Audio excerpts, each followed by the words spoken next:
Bonjour à tous et bienvenue au Forum Radio J dont vous êtes l'invité Haïm Corsia. Bonjour. Bonjour. Avec au menu de cette émission, ce livre, Réinventer les aurores, ce plaidoyer d'un républicain amoureux de la République qui esquisse des solutions pour la réparer, un manifeste contre l'indifférence, un plaidoyer pour la fraternité, une politique de la jubilation et du bonheur retrouvé. C'est vous qui l'écrivez dans ce livre. Mais bien entendu, pour commencer, monsieur le grand rabbin, la crise du coronavirus. La France est totalement à l'arrêt depuis les annonces d'Édouard Philippe, du Premier ministre d'hier soir. Les lieux de culte peuvent donc rester ouverts, mais les rassemblements, les cérémonies devront être reportés. Alors une question, monsieur le grand rabbin, est-ce que dans ces conditions, la solution n'est pas comme à New York de fermer les synagogues ? Je pense pas qu'on puisse dire à New York qu'ils ont fermé les synagogues. Il y a des synagogues qui ont fermé, et en France, il y a déjà des synagogues qui ont fermé. Mais nous avons un impératif absolu. D'après mes informations, l'ensemble des synagogues celui qui est capable de savoir ce qui se passe dans toutes les synagogues de New York. Mais on va parler de Paris. Mais pour l'instant, c'est la France qui m'intéresse. Nous avons l'obligation de suivre à la lettre les directives du gouvernement. Vous savez que c'est un principe clair du Talmud. Dina, de Malchuta Dina, la loi de l'État, à force de loi. Et nous nous sommes concertés avec le président du consistoire. Vous savez que depuis le début de la crise, on a envoyé des directives à toutes les synagogues, à tous les rabbins, à tous les présidents de communauté, à toute l'assemblée générale du consistoire, à tous ceux qui nous demandent. Et on est en échange permanent avec toutes ces synagogues, ces présidents, ces communautés. Et nous avons l'obligation d'assurer quelque chose d'important, qui est la sécurité de nos fidèles. Avant tout, la sécurité sanitaire de nos fidèles. Donc la santé, hein ? Oui.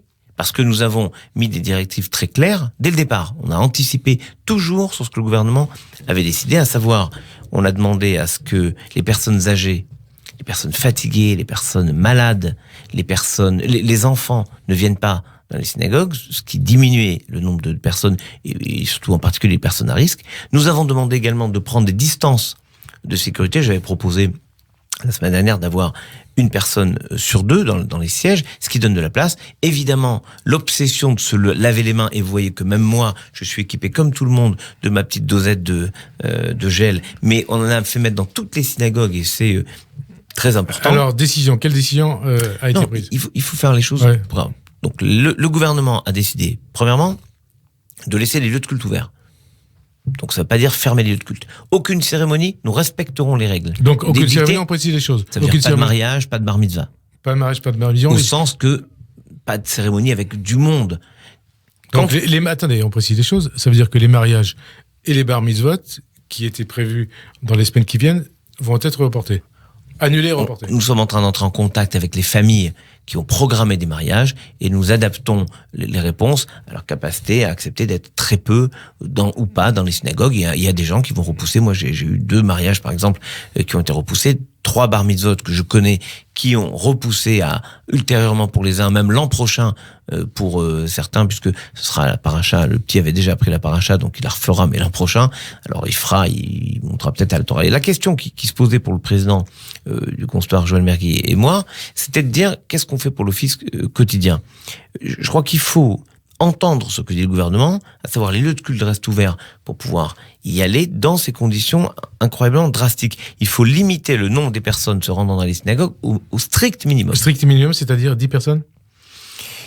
On peut pas dire à 11, à 12, qu'est-ce qu'on dit ? Si les personnes viennent dans une synagogue et qu'on assure un office, il faut vraiment le faire dans ce cadre très strict d'hygiène des lieux. J'ai oublié ça, mais c'est très important. L'hygiène des lieux, c'est par exemple ce studio où je suis assis, où vous êtes assis, il faut impérativement que quelqu'un, après notre passage, vienne nettoyer ce studio. Nettoyer, ça veut dire prendre le fameux gel que je ressors pour la 2e fois, prendre un chiffon imbibé de ce gel, nettoyer ici, nettoyer le micro, faire ce qui a été fait avant que je n'arrive. Et ça me paraît très important. Les techniciens, c'est la même chose, et partout, c'est la même chose. C'est une sorte de comment je dirais, et c'est en cela que moi, le discours du président de jeudi soir m'a bouleversé, c'est qu'il a dit, nous, l'État, nous allons faire, mais c'est vous les citoyens qui êtes aussi l'État qui allez faire tous. Et pour moi, c'est un écho à ce que j'écris dans mon livre. C'est-à-dire qu'on ne peut pas décider des choses si les citoyens ne s'investissent pas eux-mêmes dans la réalisation de cela.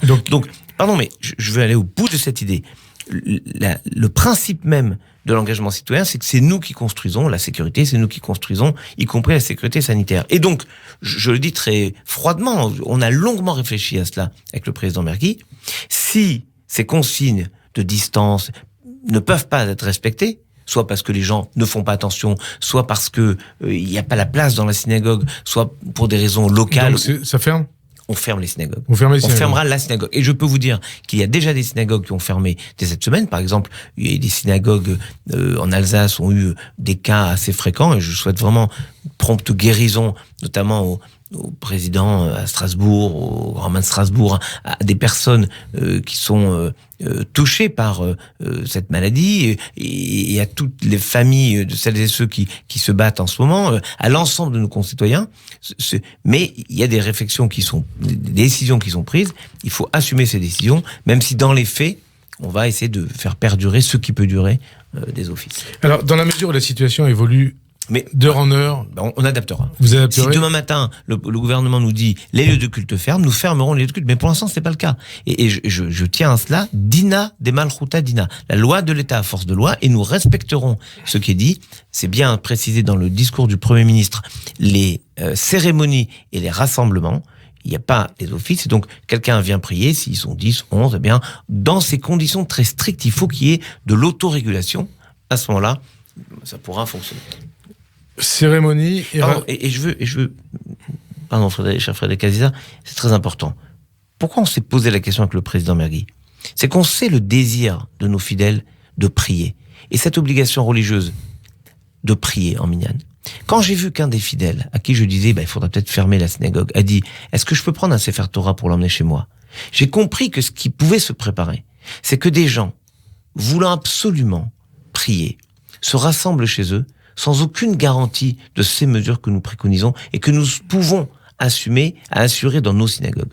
Donc je pense qu'il vaut mieux contrôler les choses dans les synagogues quand c'est faisable, vraiment avec ces mesures drastiques, plutôt que de laisser les choses se faire. Comment vous faites pour les circoncisions? Évidemment. Parce que là aussi, il y aura des rassemblements. Bon, eh bien, écoutez, on va faire quelque chose qu'on aurait dû faire depuis longtemps. On n'est pas obligé d'être 200 pour une circoncision. Ça se passe très bien avec un sandak, les parents, les grands-parents, un moël, et qui est un minyan, et point. Et dans les mêmes circonstances et les mêmes conditions, ce dont nous parlons, évidemment. Évidemment, c'est la même chose, malheureusement, pour les obsèques. On fera dans la stricte intimité familiale avec un minyan.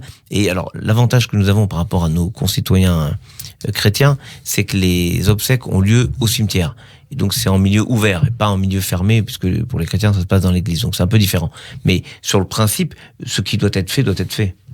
Et d'autre part, qu'est-ce qui va se passer pour les offices de Shabbat, où il y a plus de monde que pour les offices quotidiens, et pour les offices de Pessah? Je crois que les choses évoluent tellement qu'on fera un point avec le président du consistoire et enfin l'ensemble des présidents de région, parce que ce qui compte, c'est que ils nous fassent remonter des régions ce qui est leur vécu, et donc on verra comment le faire à ce moment-là. Et par ailleurs, quand on vous entend parler, quand on a entendu le président de la République, quand on a entendu le Premier ministre, on se dit la France, comme le reste du monde, est en guerre. Oui, mais c'est une guerre collective. Chacun accepte d'avoir non pas une privation de liberté, on n'est pas privé de liberté, mais on est privé de notre activité de travail, on est privé de tout ce qui fait le sel de la vie, le piment de la vie, mais il vaut mieux effectivement se priver ponctuellement, être capable de faire collectivement cet effort de contrainte, cet effort de contrôle, d'autocontrôle, pour pouvoir passer le cap de cette crise et reprendre très rapidement, on l'espère, une vie normale. On a aussi cet impératif de prière que beaucoup de rabbins m'ont demandé, et donc j'ai relancé la prière qu'avait formulée le grand rabbin d'Israël, qui est une très jolie prière, parce que c'est aussi notre façon d'agir sur les choses. Qu'est-ce que cette crise nous dit de la mondialisation ? J'en parle dans mon livre, mais la mondialisation... On va parler dans votre livre très rapidement. La mondialisation, on peut pas dire c'est la faute des autres. C'est aussi une grande leçon, ça. Finalement, nous sommes tous co-responsables de ce qu'il y a sur la Terre. Si vous permettez une petite histoire que j'aime profondément, ça vient du Talmud. Le Talmud raconte que il y a quelqu'un qui était dans un bateau et qui a fait un trou sous son siège. Et les autres lui ont dit, mais t'es fou, on va tous couler. Il a répondu, mais c'est mon siège, je fais ce que je veux, c'est ma place. Je l'ai payé. Il dit, mais non, si tu fais quelque chose chez toi, ça nous impacte tous. C'est la réalité de notre monde aujourd'hui. Il n'y a plus la capacité à avoir quelque chose uniquement quelque part sans que tout le monde soit touché. C'est la grande leçon de cette crise, parce que on ne peut pas dire c'est la faute des autres. Nous sommes tous responsables. Alors, une actualité qui nous renvoie d'ailleurs donc à votre livre, à ce plaidoyer pour la République. Alors d'abord, Raïm Korsia, pourquoi ce livre ? Et qu'est-ce que c'est ce livre ? C'est un cri d'alerte, une réflexion ou une conception de la vie de la politique ? D'abord, je pense qu'il y a un moment où il faut dire les choses. Je crois que la crise des Gilets jaunes nous a montré que les plus beaux rêves peuvent être complètement torpillés par la violence, par la haine, par l'antisémitisme. On a vu un antisémitisme dès le départ fleurir au cœur des Gilets jaunes. On va en parler un peu plus tard.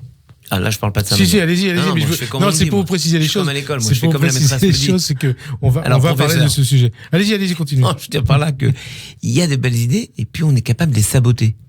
C'est quelque chose qui pour moi est inconcevable. Ceux qui me connaissent, ceux qui étudient avec moi, prient avec moi, partagent leurs réflexions avec moi, il y en a quelques-uns dans cette salle, savent que moi ce que je cherche, c'est comment la Torah nous raconte quelque chose de contemporain. Ce n'est pas que l'histoire d'Abraham, Isaac et Jacob, Sarah, Rebecca, Rachel et Léa. Et vous faites référence ensuite notamment à Moïse, hein, on va en parler. Moïse dit quelque chose du pouvoir. Comment Moïse peut gérer 600 000 personnes qui sortent d'Égypte, 600 000 chefs de famille qui sortent d'Égypte, alors que vous avez 600 000 personnes qui pensent être les chefs absolus de tout. C'est très dur. C'est le principe même de gérer une communauté, humaine, quelle qu'elle soit. Le principe même de la politique, on va en parler. C'est le principe de la politique qui consiste pas à faire les choses, mais à faire naître des énergies chez chacun et chacune des citoyens. Si vous avez un politique qui vous dit « ne faites rien, moi je fais tout à votre place », c'est un mauvais politique. Le véritable politique, c'est celui qui est capable à un moment de prendre du recul et de faire en sorte que le système marche. Et si vous voulez que je vous le démontre avec quelque chose que je n'ai pas mis dans le livre parce que c'était trop technique, il y a une paracha dans la Torah, un texte qui s'appelle Tetzavé, qu'on vient de lire, dans lequel il n'y a pas une seule fois le nom de Moïse. Alors on pourrait considérer que c'est dramatique parce que Dieu le punit, parce qu'il a dit à un moment, pour sauver le peuple, écoute, si tu veux vraiment détruire ce peuple, efface-moi de ton livre. Et Dieu lui dit, comment tu menaces, je vais te montrer, et il l'efface de son livre, d'un livre. Mais moi j'ai une autre vision, c'est que Moïse est un chef d'une telle hauteur qui comprend qu'il peut pas tout faire et qu'il faut, parce que son beau-père le lui a expliqué dans le chapitre 18 de l'Exode, et donc il se met en recul, il s'absente et il dit regardez, même quand je suis pas là, ça marche. Donc vous savez faire sans moi et un jour vous aurez à faire sans moi. Donc la grandeur de Moïse est là. Je sais que vous êtes proche d'Emmanuel Macron, vous lui dites de temps en temps ça? Je suis proche, je vois les ministres, je vois les uns les autres, et je dis ce que j'ai à dire à chacun. Alors, est-ce que si vous écrivez ce livre, Haïm Corsia, c'est parce que vous considérez que la République est en danger? Je crois que il y a des partis politiques et des personnes qui portent des visions de la société qui sont, à mon sens, incompatibles avec le rêve de la République et qui sont dangereuses. Et pas dangereuses exclusivement pour le judaïsme, mais dangereuses pour l'ensemble de la société. Quand quelqu'un dit, par exemple, la République c'est moi, c'est l'antithèse du rêve républicain où, si on dit ça, on doit dire la République c'est nous. Et vous dites pas, et pareil pour vous dites pas la religion c'est moi. Hein? Je dis sûrement pas ça. Alors personne ne croirait. Si je dis le judaïsme c'est moi, personne ne croirait. Les statuts du consistoire ont beau dire que le grand main de France tient le pouvoir le plus étendu en matière religieuse. La réalité c'est que je discute avec des dayanim, avec des rabbins, et je discute avec chacun. Que le principe c'est qu'on construit une pensée collective. Si vous dites la religion c'est moi, la Bible c'est moi, la République c'est moi, vous êtes dans la négation de ce lien avec les autres. Et c'est pas possible. Donc je pense qu'il faut redire quelque chose de la nécessité d'une collectivité diverse. Pas une collectivité uniforme, mais une collectivité unitaire, ou plutôt... Fraternelle. Oui, ça c'est le moyen d'arriver à ça. Mais c'est une communauté différenciée. Chacune est différent, mais nous sommes ensemble. C'est mon principe tiré de l'armée de l'air, unis pour faire face. Oui, vous parlez de votre expérience en tant qu'aumônier des armées, notamment à l'armée de l'air. Donc c'est pas un livre d'un juif pour les juifs. Non, je dois le dire en page 8. Ce n'est pas un livre d'un rabbin pour les juifs, c'est un livre pour l'ensemble de la société, comme d'ailleurs des prêtres, des pasteurs, des imams et des philosophes, des athées, des humanistes peuvent en écrire. Il y a une nécessité de conjuguer les diverses positions, les divers angles par rapport à la société. Et vous verrez qu'on s'en rendra compte, comme le montre la couverture de mon livre, qui est pour moi un cadeau sublimissime de Pierre Soulages. On va parler de Pierre Soulages, justement. Mais vous verrez que on voit quelque chose qui est sombre, et en réalité on peut le voir différemment, et c'est lumineux. Alors, d'ailleurs, il n'y aurait pas autant de personnes qui rêveraient de venir en France si notre société est aussi catastrophique que nous la voyons. Je vous ai entendu dire, sous forme de blague, mais quelque part c'est aussi un peu sérieux, que la religion juive est écologiste. Oui. D'abord, c'est vrai, parce que le verset 15 du chapitre 2 de la Genèse dit « Voilà, je vous donne la terre pour la travailler et la conserver. » Léovda, la travailler, ou le chômera et la conserver. Donc, il y a nécessité de la conservation de la terre. On appelle ça le développement durable. Mais il a fallu attendre 1973 et le ministre d'un pays nordique pour inventer le concept. Nous, on a juste 3500 ans de pratique de ce concept. On travaille la terre pour la conserver. Et on voit à quel point la limite du travail de la terre, c'est la conservation. D'où des idées aussi merveilleuses que la Shemitah. C'est-à-dire la jachère. 6 ans la terre travaille, la 7e, elle arrête de travailler. Elle arrête de produire. Elle n'est pas que celle qui nous donne, elle est aussi celle dont on prend attention, on diversifie par exemple la culture. En fait, on respecte la terre. Elle n'est pas forcément présente. C'est un peu comme la République. On la respecte et elle n'est pas forcément présente. On doit faire quelque chose pour la réenchanter, tout comme on doit faire quelque chose pour réensemencer la terre. Donc il y a ce tropisme, je dirais, écologique. Alors il y a d'autres exemples. Oui, par exemple, nous avons une fête incroyable qui s'appelle Tou Bishvat. Le 15 du mois de Shvat, c'est la fête des arbres, le nouvel an des arbres. C'est quand même incroyable d'avoir dans une religion qui est censée s'occuper des rapports entre les hommes et Dieu, au mieux, d'avoir un moment où on dit, l'arbre, c'est formidable. Pourquoi ? Parce que c'est en fait une forme d'humanisme. L'écologie réelle, sincère, c'est une forme d'humanisme. Parce qu'il est dit dans la Torah, car vous êtes comme l'arbre des champs. Et être comme l'arbre des champs, ça veut dire que vous avez besoin d'une terre nourricière, vous avez besoin d'une aspiration, quelque chose de spirituel, et vous êtes ce pont entre la nature et le spirituel, cette transcendance. Donc on peut pas nier le fait qu'on doive s'intéresser à la nature. Je vous rappelle, c'est juste anecdotique, que Noé n'a pas sauvé que les animaux, il a sauvé aussi les végétaux, et il a sauvé tout ce qui était sauvable dans la production de la terre. C'est-à-dire que un écologiste avant l'heure. En tout cas, quelqu'un qui sait qu'il n'y a pas d'humains, s'il n'y a pas d'animaux, s'il n'y a pas de biodiversité. Alors, vous parliez à l'instant de Pierre Soulages. Et je sais que vous aimez citer ces paroles de Léonard Cohen. Il y a une faille en chaque chose, et c'est par ces failles que la lumière passe.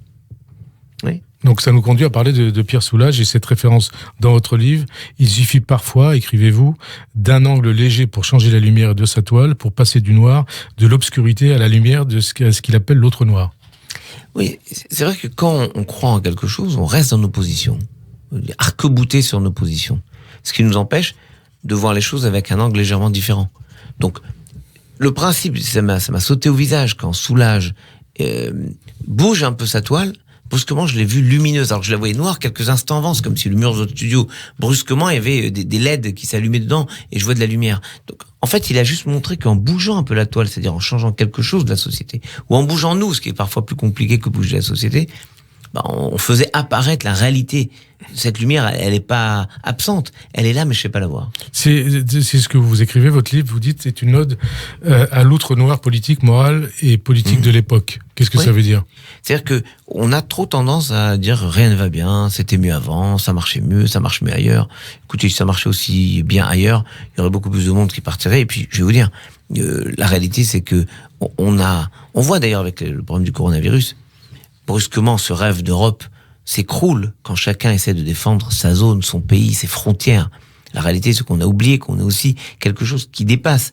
Et donc, on voit bien que notre façon de voir le monde... Les virus passent à travers les frontières. Le virus, c'est un peu comme le nuage de Tchernobyl. Il s'embête pas avec les frontières. Il y a quelque chose, d'ailleurs, de l'ordre de l'outre noir qui m'a marqué. J'allais quelque part, j'ai besoin d'une voiture, un ami me prête une voiture, donc il m'accompagne, il vient me chercher à l'aéroport, c'est en province, il me laisse sa voiture, une Lexus magnifique, bon, ça aurait pu être une Tesla merveilleuse, mais en l'occurrence, c'est une électrique Lexus. Alors, hein. Elle était hybride, je crois. Oui. Elle est hybride. Donc une Lexus incroyable, super équipée, je démarre, et j'arrive pas à démarrer. Et je vois marqué frein à main. Donc je cherche, c'est forcément ergonomique. Donc je tâte avec ma main droite, je trouve rien, avec ma main gauche, je trouve rien. J'avais une voiture par le passé où le frein à main était à pied. Déjà, c'est contre-intuitif, ça. Donc je cherche avec mon pied, je cherche avec mon pied droit, je cherche avec mon pied gauche, je trouve pas. Mais il me voit bloqué. Il revient en arrière et me dit, regardez, il faut tordre le pied gauche pour aller quasiment dans une infractuosité de la porte pour trouver le frein à main qui est à pied et pour pouvoir le débloquer. Oui. Et je me dis, voilà ce qu'est la France. C'est une société hyper équipée, dotée de tous les avantages possibles, la caméra de recul, tout, on a tout. Mais il faut débloquer un peu les freins de nos passions qui nous empêchent d'avancer. Et si on arrivait à faire quelque chose peut-être de contre-intuitif, pour débloquer tout cela, on pourrait rouler aussi sereinement que je l'ai fait par la suite. Et d'ailleurs, c'est lié à ça. Hein. Vous dites réinventer les aurores, c'est réparer le monde. C'est ce que le judaïsme appelle le tikkun olam. en quoi, justement, c'est essentiel dans la société d'aujourd'hui. Et d'ailleurs, vous aimez aussi citer cette phrase d'Apollinaire, jamais les crépuscules ne vaincront les aurores. C'est lié aussi. Étonnons-nous des soirs, mais vivons les matins. En réalité, j'ai lu d'ailleurs ça dans un livre remarquable sur le Cantique des Cantiques, d'un jeune auteur que j'aime beaucoup, qui expliquait que la réparation du monde, le tikkun olam, c'est pas exclusivement quelque chose de collectif, c'est quelque chose qui nous engage chacun, chacune. C'est-à-dire que on peut pas vouloir réparer le monde en oubliant de réparer les relations qu'on a avec les autres, des relations de proximité. Est-ce que vous pensez, par exemple, que le gouvernement est obligé de faire des campagnes de publicité pour nous demander, en période de canicule, d'aller nous occuper des personnes âgées? Est-ce qu'il faut vraiment en arriver là? Ça devrait être en soi. Hein. Ça devrait être une évidence. C'est ça, être citoyen. Mais c'est se dire, il va pas y avoir l'État, ce sorte de léviathan, qui va faire les choses. L'État, c'est moi. Là, on peut le dire. Mais pas moi en disant c'est moi et pas les autres. L'État, c'est moi qui suis maintenant le bras armé de l'État pour m'occuper de cette personne âgée, pour m'occuper de cette personne en manque de quelque chose, pour m'occuper de cette personne pauvre, pour m'occuper de cette personne isolée. Et le principe, c'est ce qu'on appelle en grec angelos, qui veut dire envoyé, qu'on a traduit en français par ange. Être un ange de la République, finalement, c'est quelqu'un qui prend en compte les problèmes des autres. Regardez les grands personnages que nous avons en France. Geneviève Antonos de Gaulle, l'abbé Pierre, qui a sa façon, Coluche, des personnes qui ont été capables, à un moment, de sortir de leur zone de confort, de faire ce qu'ils savaient faire. Pour aider les autres. Pour aider les autres. Et alors, et vous êtes un amoureux, justement, de Raïm Corsi, un amoureux de la République. C'est quoi être un amoureux de la République? Et vous rappelez d'ailleurs que c'est lié à ça, hein, dans les synagogues, on prie pour la République. Ouais. Il faut le rappeler en chaque occasion. Dans les synagogues, comme on devrait le faire probablement dans tous les lieux de culte, on prie pour la République, parce que puisque nous croyons à la force de la prière, il faut la manifester pour ce qui est très important pour nous. Or, être dans un système républicain, c'est pas très important, c'est absolument vital. Chaque fois que la République a chuté ou a été fragilisée en France, c'était une catastrophe. Vous prenez par exemple l'époque de l'affaire Dreyfus, qui était en réalité un combat entre les républicains et les anti-républicains. Dreyfus étant vraiment un outil pour essayer de fragiliser la République. Qu'en 1906, il est réhabilité, c'est la République qui l'emporte. N'oublions pas que juste avant, à Alger par exemple, le maire d'Alger est élu sur un programme dit antisémite. Donc c'est un antisémitisme revendiqué. Parce qu'être antisémite, ça veut dire être contre la République. Ce que Jacques Attali rappelle dans son dernier livre sur Alger 1943. Alors, Jacques Attali le fait sur l'année 43, qui est l'année... Il revient en arrière, il va au-delà de 1943. Exactement. Mais 43, c'est une année essentielle en Algérie, parce que, alors, je vous disais, la République tombe en 40, et là, les Juifs, c'est une catastrophe, ont un statut catastrophique, puisqu'ils ont un statut particulier qui n'a comme vocation que les éliminer de la société. Et quand Jacques Attali parle dans son livre remarquable, l'année 43, que peu de monde connaît, parce que l'année 43, à Alger, vous vous dites, c'est bon, il y a le débarquement le 8 novembre 42, puis après ça roule. Pas du tout. Giraud prend le pouvoir, Giraud dit, tout n'est pas à rejeter dans la Révolution nationale. Il réabroge le décret Crémieux. Et donc des pétainistes restent au pouvoir à Alger. Mais des pétainistes revendiqués. Il faut que De Gaulle l'emporte dans le bras de fer contre Giraud en octobre 43 pour que De Gaulle abroge l'abrogation de décret Crémieux, que les Juifs puissent, vous savez quoi, pas redevenir citoyens, pouvoir enfin s'engager pour la reconquête de la France. Parce que la seule ambition des Juifs d'Algérie, c'est de pouvoir combattre pour la France. Vous voyez, c'est vraiment le principe même de cet amour de la République. Amour de la République, cette prière pour la République. Et alors, vous parlez donc de la République, vous parlez du rêve républicain, et vous dites qu'il est menacé par des forces centrifuges. Qu'est-ce que ça veut dire? C'est que chacun pense que du moment qu'on s'occupe de lui, le reste, c'est pas important.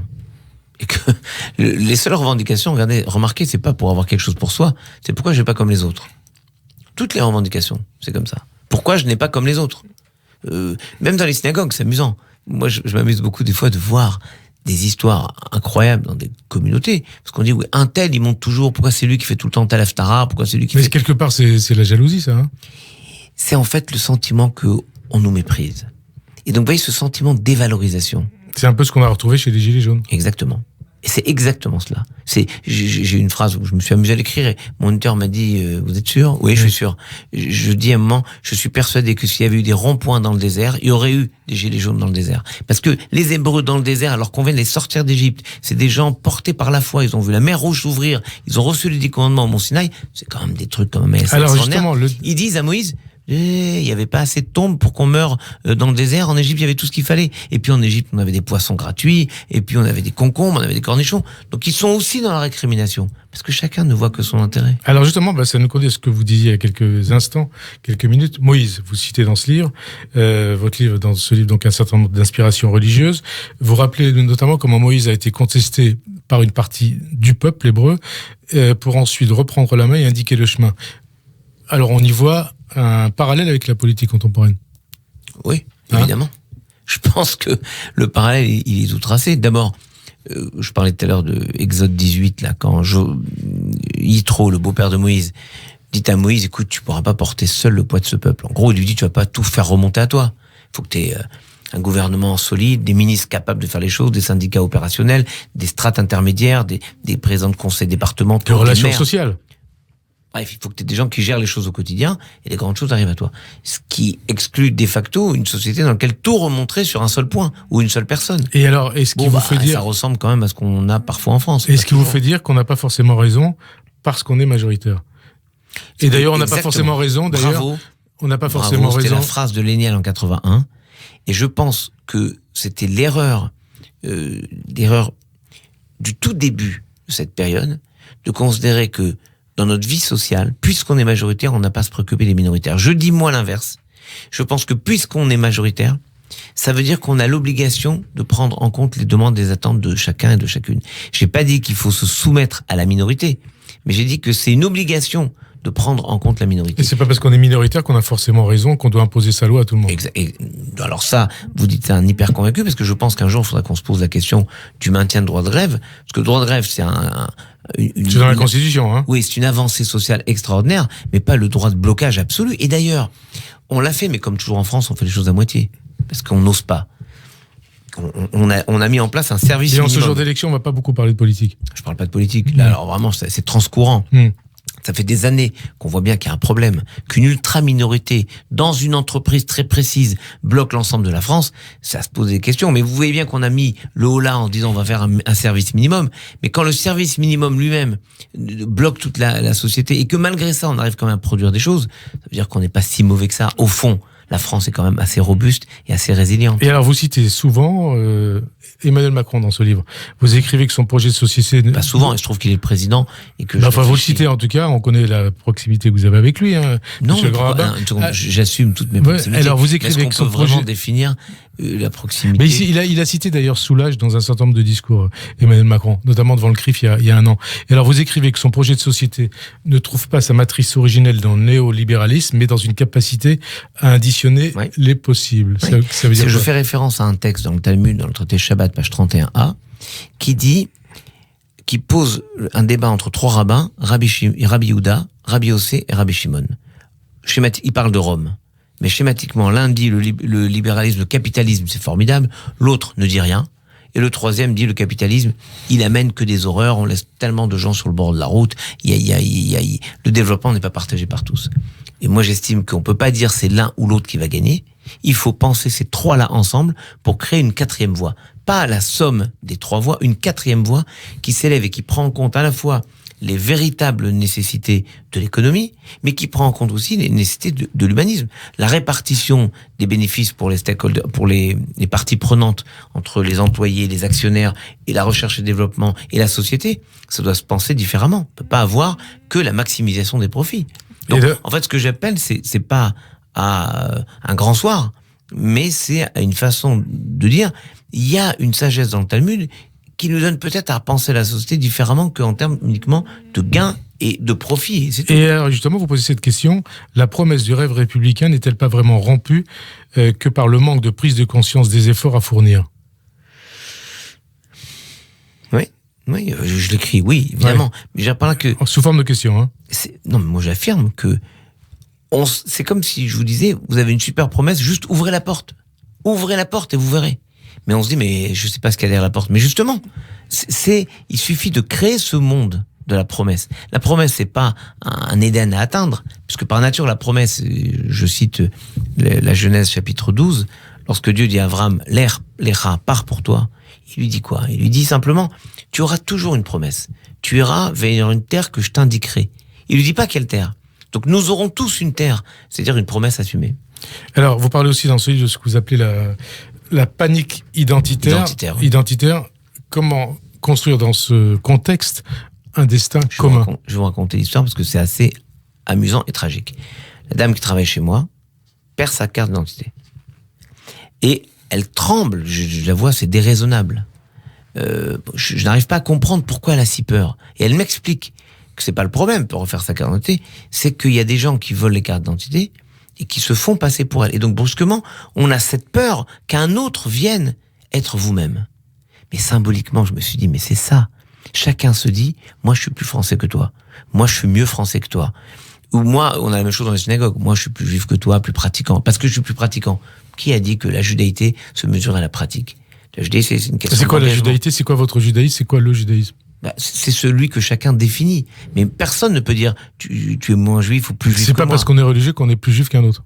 Non, ça, mais on assume un respect de ce qu'on pense que Dieu nous demande de faire et qui est une façon d'avoir sauvé et pérennisé le peuple juif. Le peuple juif, c'est sauvé et pérennisé à travers cette ritualisation, à travers la pratique, le respect de la halakha et la pratique. Donc, c'est une façon de s'engager pour la pérennisation du judaïsme. D'autres vont être des historiens immenses. Je pense, par exemple, aujourd'hui, et je pense à lui volontairement, Serge Klarsfeld, par exemple. Je suis pas certain que ce soit un pilier de synagogue absolu. Que vous citez aussi dans ce livre. Mais oui, parce que c'est un bonhomme formidable. Est-ce que vous vous rendez compte qu'il a rendu un nom, un visage à 76 000 déportés qui sinon auraient sombré dans les limbes de l'histoire? Il leur a rendu ce qu'on pouvait au moins leur donner, un nom, un visage, date de naissance. Un nom et quelque part aussi une tombe. Oui, dans nos cœurs. Quand on voit ces panneaux avec tous les noms des déportés au mémorial de la Shoah, oui. On se dit... Ou le pavillon français à Auschwitz, la dernière salle du pavillon français, avec tous ces visages sur les murs, et notamment son mémorial pour les enfants déportés de France, c'est quelque chose d'extraordinaire. Donc je me dis, il est peut-être pas forcément un bourreau de synagogue, mais ce qu'il a fait pour le judaïsme est inestimable. Mais il l'a fait pour la France aussi. Pour la France, pour le judaïsme et pour les citoyens. Quand on arrive à être parfaitement dans le mouvement du judaïsme, on est parfaitement dans le mouvement de la France. Est-ce que vous vous retrouvez dans le discours du président de la République contre ce qu'il appelle le séparatisme? Il dit pas communautarisme, il dit séparatisme. Je crois qu'il a raison. Je pense qu'il a repris le mot de la bouche de François Pupponi, l'ancien maire de Sarcelles, qui a, je crois, compris qu'il y avait une sorte d'ambiguïté entre communauté et communautarisme. Les mots étaient trop proches, même s'il y a une différence, mais les mots étaient trop proches pour pas créer une ambiguïté. Donc, en parlant de séparatisme, ce qui est vraiment la vocation de ces groupes qui ne se voient plus dans la République, qui ne se voient que dans un rapport au groupe. Or, le judaïsme n'a jamais été dans cela à cause de cette prière pour la République. Parce que quand on se retrouve en communauté d'affinité élective, aurait dit Weber, on se retrouve capable de prier pour l'ensemble de la société. Ce qui montre bien que notre espace projeté n'est pas exclusivement le entre nous. Et vous préférez parler d'assimilation ou d'intégration? Non.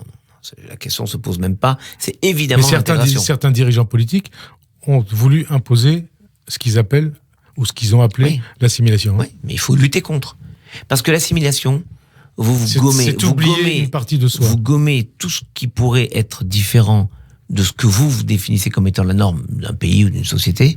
Or, pour avoir rien qui émerge, vous n'êtes plus rien. Vous vous gommez vous-même à la fin. Alors que l'intégration, c'est au contraire être ce que nous sommes, en l'occurrence pour nous et pour moi, porter ce judaïsme, que j'appelle au début de mon livre un avantage collatéral. Et puis, ce judaïsme, je le mets dans ses textes et dans ses réflexions au service d'un rêve commun qui s'appelle la République. Comment on peut endiguer le séparatisme religieux, il faut le dire, de certains musulmans? Je crois qu'il faut de la fermeté. Et d'ailleurs, je tiens à citer, alors là vraiment, je dis pas que je suis visionnaire, mais en tout cas, j'étais assez content d'avoir cité à la fin de mon livre, j'ai cité monsieur Alissa, qui est le secrétaire général. J'allais vous en parler. Mohamed Alissa, secrétaire général de la Ligue islamique mondiale, qui a été ministre de la Justice. Autrement dit, j'ai de l'avance sur toutes vos questions. D'Arabie Saoudite. Mais alors, vous avez été critiqué. Un peu manchot. Mais je suis critiqué c'est ces relations que vous avez avec lui. Mais enfin, on a dit les représentants de l'Arabie Saoudite, et pourtant, le grand rabbin de France le côtoie, il emmène des imams à Auschwitz. Est-ce que on vous a critiqué pour tout ça? Qu'on me critique vraiment un peu manchot. Ce qui est certain, c'est que je mets à la fin de mon livre les déclarations qu'il a faites à la bourse, où j'avais beaucoup poussé à ce qu'ils disent on va réouvrir la porte de l'ijtihad, c'est-à-dire l'interprétation des textes. Oui, la France est laïque, elle n'est pas athée, et donc la Oumma, c'est-à-dire l'ensemble du monde musulman, doit le reconnaître, la spécificité de la France. Et 3, l'islam politique a pollué l'islam.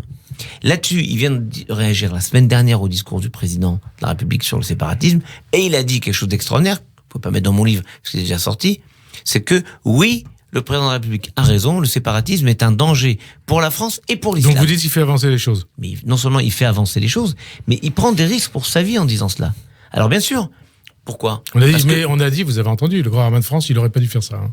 C'est ça qu'on vous a dit. En gros, ceux qui pensent cela, ils ont le droit de le penser. Ils pensent donc qu'il faut attendre que les choses se fassent et consommer les fruits de ce qui est produit. Moi, j'ai fait venir cet homme dans une synagogue. Il a eu des mots plutôt formidables. Il a eu surtout une présence qui, dans certains pays, serait vécue comme un risque énorme pour sa vie. Il prend ce risque. Moi, j'ai tendance à faire confiance. Il y a un vieux proverbe arabe qui dit « mène le menteur jusqu'à sa porte ». On me dit qu'il ment, on me parle de taquilla, je sais pas de quoi on parle. Moi, je sais que ce qu'il dit et ce qu'on rêverait, et ce qu'on aurait rêvé entendre des musulmans depuis très longtemps, il le dit. Et il le dit pas comme un homme lambda. Il le dit en tant que secrétaire général de la Ligue islamique mondiale. Et ancien ministre d'Arabie Saoudite. Alors, oui. Dans ce contexte, Haïm Corsia, et ce que vous pointez dans votre livre, c'est la renaissance, si l'on peut dire, de l'antisémitisme avec cette hausse de 74% des actes antisémites entre 2018 et 2019. Vous rappelez aussi que c'est ce qui a fait dire à Manuel Valls, c'était après l'attentat contre l'Hypercacher, que la France, sans les Juifs, ne serait plus la France. Et vous écrivez, on pourrait ajouter, elle serait plus la France aussi sans les catholiques, sans les protestants, sans les musulmans, sans les athées et sans les humanistes. Hein ? Oui. Et donc, oui, parce qu'on avait besoin d'entendre cette phrase dans un moment où brusquement on avait le sentiment d'être les paratonnerres de la société. C'est-à-dire, quand vous réfléchissez bien, l'état d'urgence n'est pas mis en place après les assassinats de Charlie Hebdo, des policiers et des clients juifs de l'Hypercacher. À ce moment, il est pas mis en place. Il est mis en place qu'après le Bataclan et les terrasses de café. Comme si, tant que ça, le terrorisme frappait des cibles connues d'avance, vous voyez, connues d'avance, au sens... C'est normal. Les policiers sont payés pour ça, les militaires qui meurent ici en Afghanistan, pas de différence, les journalistes, ils n'avaient qu'à pas faire ça, les juifs, on a l'habitude. Je suis très méchant, mais c'est ça. Et là, on met pas en place l'état d'urgence. Et rappelez-vous les débats dans la communauté juive. S'il y avait eu que les assassinats de l'Hypercacher, est-ce qu'il y aurait eu ou pas des millions de personnes dans la rue ? Est-ce qu'il y aurait eu ou pas ? Le simple fait qu'on se pose la question, je veux pas répondre.